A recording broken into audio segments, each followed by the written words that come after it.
Amém, povo de Deus. Cumprimento a todos com a paz de Cristo. Nós queremos falar hoje aqui sobre uma coisa muito séria que poucos têm a ousadia e a coragem de falar. Nós vamos falar sobre o dízimo e a oferta. Desde já se inscreva no nosso canal, deixe lá o seu like, aperte o sininho de notificação para poder você estar por dentro de todas as mensagens postadas no canal, tá bom? Desde já escreve aí nos comentários aquilo que vocês gostariam que a gente ensinasse, que a gente comentasse aqui no nosso canal para vocês. Se você tem uma dúvida a respeito de alguma coisa na Bíblia, pergunta lá que a gente vai te ajudar aí nos comentários, tá bom? Deus abençoe vocês. Nós queremos falar a respeito do dízimo, que é uma coisa muito séria. Na verdade, o que é o dízimo? O que a Bíblia fala a respeito do dízimo, né? O que a Bíblia fala a respeito do dízimo? O que é o verdadeiro dízimo que se prega, que se ensina e que se fala no livro do profeta Malaquias? Vamos lá ver? Malaquias capítulo 3, versículo 8 diz assim: roubará o homem a Deus? Todavia vós me roubais. E dizeis: em que te roubamos? Nos dízimos e nas ofertas alçadas. Com maldição sois amaldiçoados, porque me roubais a mim, vós, toda a nação. Trazei todos os dízimos à casa do tesouro, para que haja mantimento na minha casa, e depois fazei prova de mim. Diz o Senhor dos exércitos: se eu não vos abrir a janela dos céus, e não derramar sobre vós uma bênção tal, que dela vos advenha com maior abastança. E por causa de vós repreenderei o devorador, para que não vos consuma o fruto da terra, e a vide no campo vos não será estéril, diz o Senhor dos exércitos. O que Deus está falando? De quem Deus está cobrando dízimo aqui? Deus está falando para quem? Deus está falando com a nação de Israel. Vós me roubais toda a nação. Que nação? Israel. Deus estava falando com os outros povos? Deus estava falando com outras nações? Não. Exclusivamente com a nação de Israel.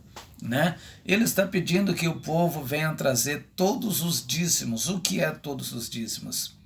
Porque lá você dava um dízimo de uma plantação de laranja, uma plantação de banana, você podia dar o dízimo de uma plantação de mandioca, ou enfim, né? Tudo aquilo que você plantava, você devolvia uma parte como um dízimo ao Senhor. Isso servia para quê? Qual era a finalidade do dízimo?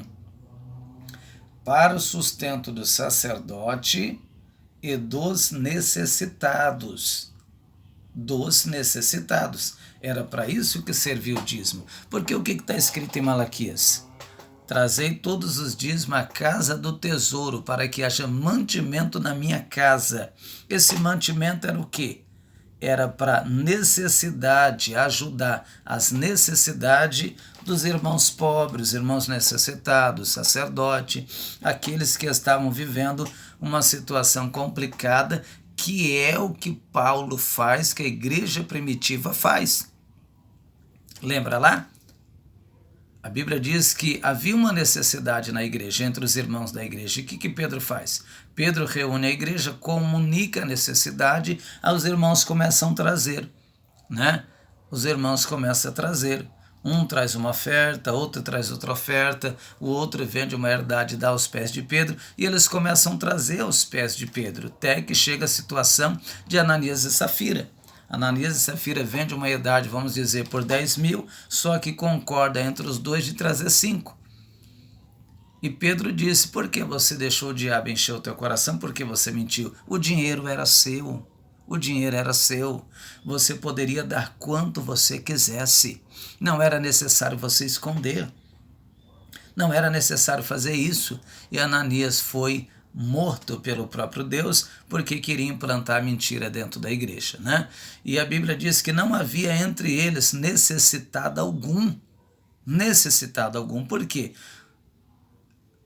Quando havia necessitado, ele se reunia, comunicava a necessidade e os irmãos ajudavam a obra do Senhor. E o que eles faziam? Uma palavra chamada coleta, né? Ou seja, colhia dos irmãos com uma condição melhor para os irmãos com uma condição mais fraca, mais pior, e sendo assim ninguém tinha necessidade. E hoje, quando se fala sobre o dízimo, né, em primeiro lugar, diz que se você não devolver, o devorador, que é o diabo, vai entrar na sua casa, vai tirar seu emprego, vai fazer uma destruição. Agora eu queria que a pessoa me provasse dentro da Bíblia que o devorador aqui de Malaquias é o diabo. O devorador aqui não é o diabo. O devorador aqui seria quem? Os gafanhotos, a lagosta, o purgão. Seria aquilo que destrói a plantação de Israel, né? É a mesma coisa de você plantar, vamos dizer, você planta 50 pés de milho, o milho está crescendo, aí vem aquele bando de gafanhoto e come toda a sua plantação. É isso que Deus está falando. Se vocês devolver uma parte da coleta de vocês, uma parte da plantação de vocês para a ajuda dos necessitados, então eu vou repreender o devorador para que não consuma o fruto da terra. E vou abrir a janela dos céus, né? Abrir a janela dos céus e vou derramar uma bênção que ela venha com maior abastança, ou seja, vou mandar chuva sobre a plantação de vocês. Vocês vão plantar e vocês vão colher com grande abundância. Não vai ter devorador, não vai ter gafanhoto, não vai ter purgão, não vai ter largusta para poder devorar a plantação de vocês. Quando se fala do dízimo, nos dias de hoje, que muitos pastores pregam, pede para o povo trazer, lembrando que eu não estou pregando contra o dízimo, eu estou pregando a realidade do dízimo. Quando prega para a igreja trazer, que a gente leva, que o povo leva, e aí? E aí? Pregar para trazer é fácil. Mas e aí? Está naquela situação de vem a vós e o vosso reino nada? Né? Para que serve o dízimo? O dízimo serve para a gente colocar em uma conta e a gente dominar aquele dinheiro, comprar mansão, comprar carro de 200 mil, comprar sítio, comprar fazenda. É para isso que serve o dízimo? É para isso? Agora você devolve o seu dízimo a vida toda, 10, 20, 30, 40 anos devolvendo o dízimo. Quando você está desempregado, cadê a igreja? Cadê o dízimo que você devolveu? O dízimo que você devolveu é para isso. É para isso. Né? É a mesma coisa quando você está trabalhando registrado. Não tem uma parte que é descontado do seu salário? Essa parte que é descontada, ela serve para quê? Ela vai acumulando ali, uma parte que é descontada. Quando você fica desempregado, você recebe o fundo de garantia, que é essa parte que é descontada, e fica como acúmulo. E além disso, ainda você recebe o seguro-desemprego, que é para te ajudar quando você está desempregado. Mas fala que você tem que trazer o dízimo, mostra no livro de Malaquias, diz que você vai ser amaldiçoado, que o devorador vai fazer um monte de coisa, e ainda diz que você não vai para o céu. Aí quando você está desempregado, a igreja não chega para te ajudar. Né? Quantos irmãos necessitados?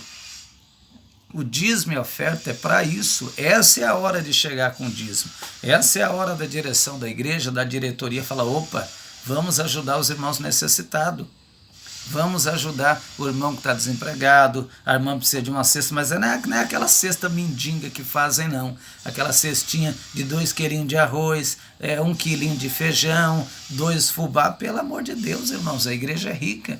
As nossas igrejas é rica. As igrejas de ministério grande são ricas. E aonde fica esse dinheiro? Para que serve esse dinheiro? Quem é que dá esse dinheiro? Esse dinheiro é o povo de Deus. E muitas vezes o irmão está precisando de um gás, o irmão está precisando de completar o dinheiro do aluguel, a igreja não pode ajudar, a igreja não tem dinheiro, está entendendo? A igreja não tem dinheiro, mas aí, pede para o povo trazer e na hora de devolver, como diz a Bíblia, para que haja mantimento na minha casa. Não é, parede não come, não é essa parede aqui não, somos nós, é você, é o povo de Deus. Para isso serve o dízimo, para ajudar os irmãos necessitados, mas infelizmente as igrejas não fazem como a Bíblia ensina. Os nossos pastores, né? Não estou dizendo os nossos pastores de campo, mas os nossos pastores que estão lá no alto da diretoria não fazem isso, porque eles comandam o dinheiro ali para fazer conforme eles querem, né? Depois você descobre que tem mansão por trás disso, que tem carro de 200 mil, que tem fazenda riquíssima. De quem esse dinheiro? Esse dinheiro é o dízimo e a oferta do povo. Irmãos, é triste falar isso, mas é a realidade. É o dízimo e a oferta do povo. Você dá o seu dízimo a vida toda. Quando você precisa, a igreja bate as portas na sua cara.